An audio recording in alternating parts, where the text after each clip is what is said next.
That's my good news.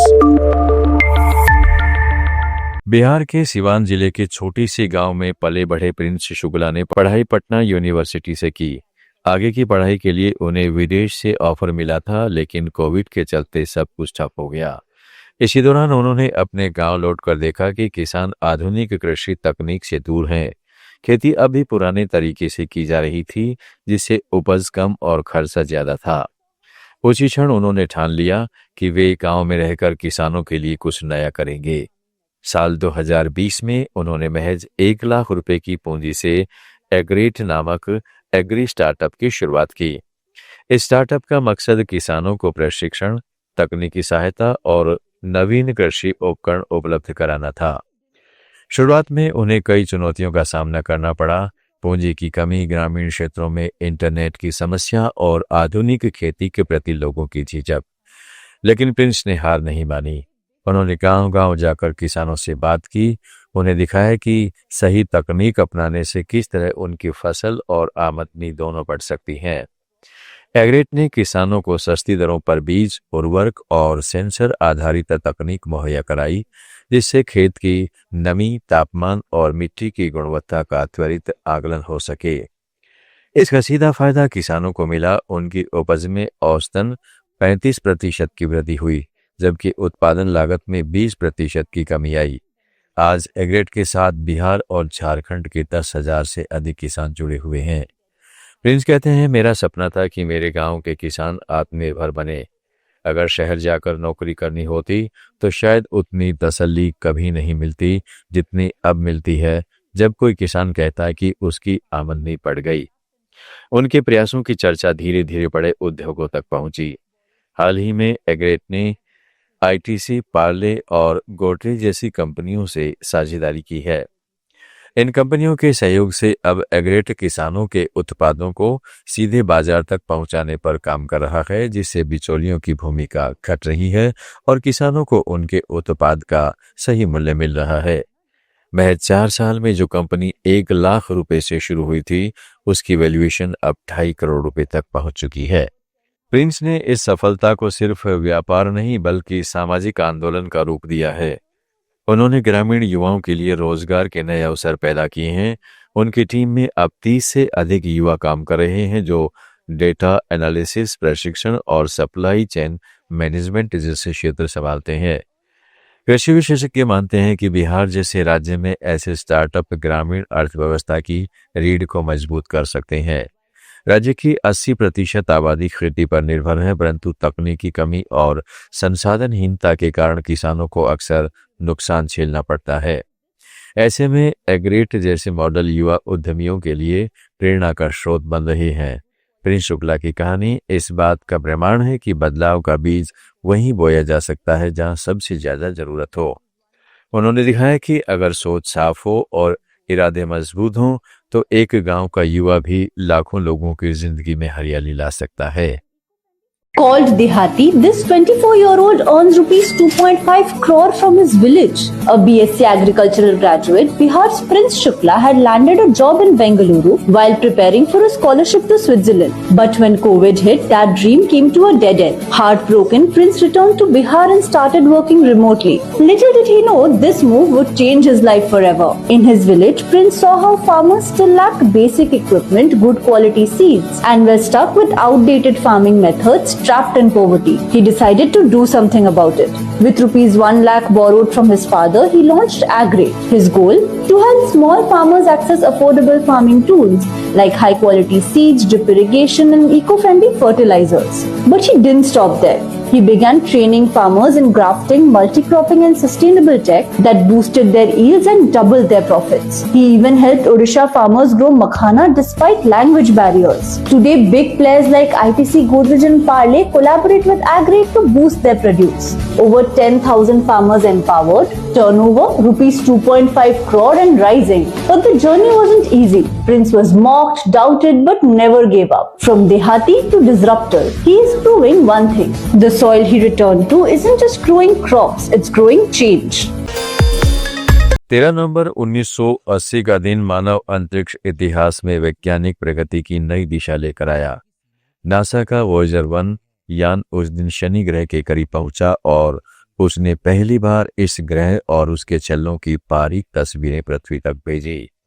आज से ठीक 45 साल पहले हुई यह ऐतिहासिक घटना न सिर्फ शनि ग्रह की बनावट को समझने का माध्यम बनी, बल्कि इसने सौर मंडल के रहस्यों को देखने का हमारा दृष्टिकोण भी बदल दिया। वॉयेजर 1 को नासा ने सितंबर 1977 में प्रक्षेपित किया था। इसका उद्देश्य था बृहस्पति और शनि जैसे गैस विशाल ग्रहों का अध्ययन कर उनके वायुमंडल, चंद्रमाओं और चुंबकीय क्षेत्रों की जानकारी जुटाना। बृहस्पति की सफल यात्रा के बाद वॉयेजर ने उसके गुरुत्वाकर्षण का उपयोग ग्रेविटी असिस्ट ट्रेजेक्टरी से किया, जिससे वह गति पाकर शनि की कक्षा तक पहुंच गया। लगभग 3 साल की यात्रा के बाद 12 नवंबर 1980 को यह अंतरिक्षयान शनि के बादलों की ऊपरी सतह से लगभग 77,000 मील की दूरी तक पहुंचा। वहां से वॉयेजर 1 ने जो तस्वीरें भेजी, उन्होंने पहली बार शनि के छल्लों की गहराई और उसकी जटिलता को उजागर किया।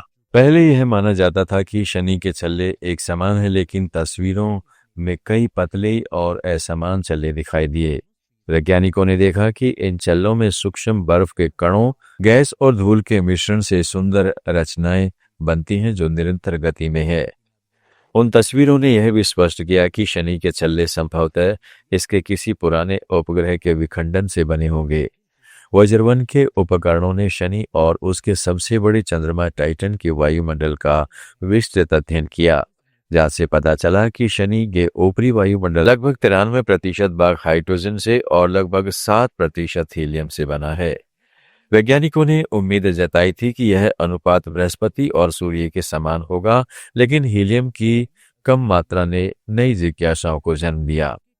वैज्ञानिकों का अनुमान है कि शनि के भीतर का भारी हीलियम धीरे धीरे नीचे की ओर रिसता रहता है, जिससे अतिरिक्त ऊष्मा उत्सर्जित होती है।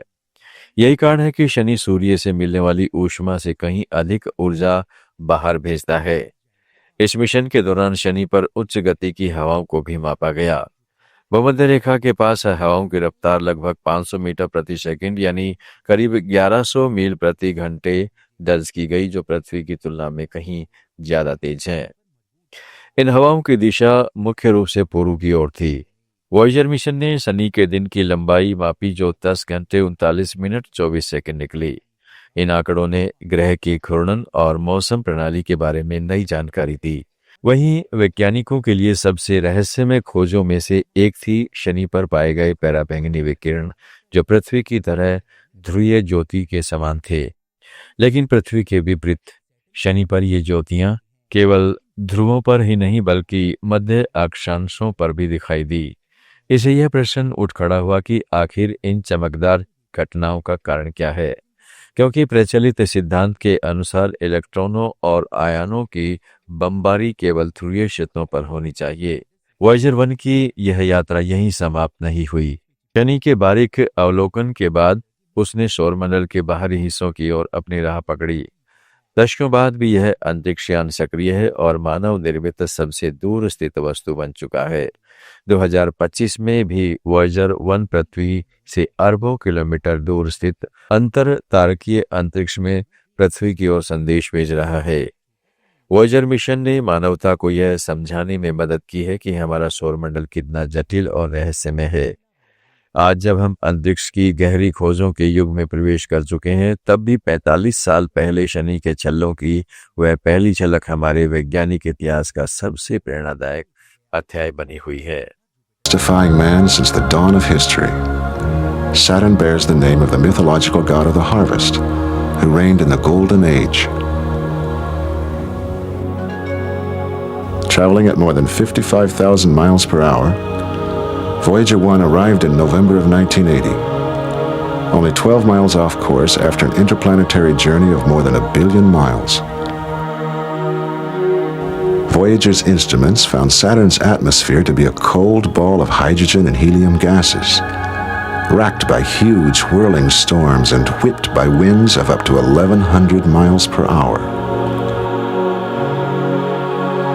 Saturn's magnificent rings, thought to have been the result of collisions between earlier moons and asteroids, consist of thousands of particles, swirling pieces of rock and ice, streaked like the grooves in a phonograph record. Voyager atmospheric scientist Dr. Andrew Ingersoll. What Voyager discovered was the good news में आज इतना ही। जुड़े रहिएगा let's mic के साथ। आप सुन रहे थे let's mic more than radio. Follow कीजिए हमें हमारे सोशल मीडिया प्लेटफॉर्म्स पर। It's time for news. It's time for more than radio. Presenting the first radio news app, Let's Mic. Let's Mic, a news-based app on your phone where you get to watch and listen news, talk shows, interviews, radio show podcasts. On Let's Mic, you get all relevant information of TV, print, radio, podcast, and digital. Let's Mic talks about every segment of life.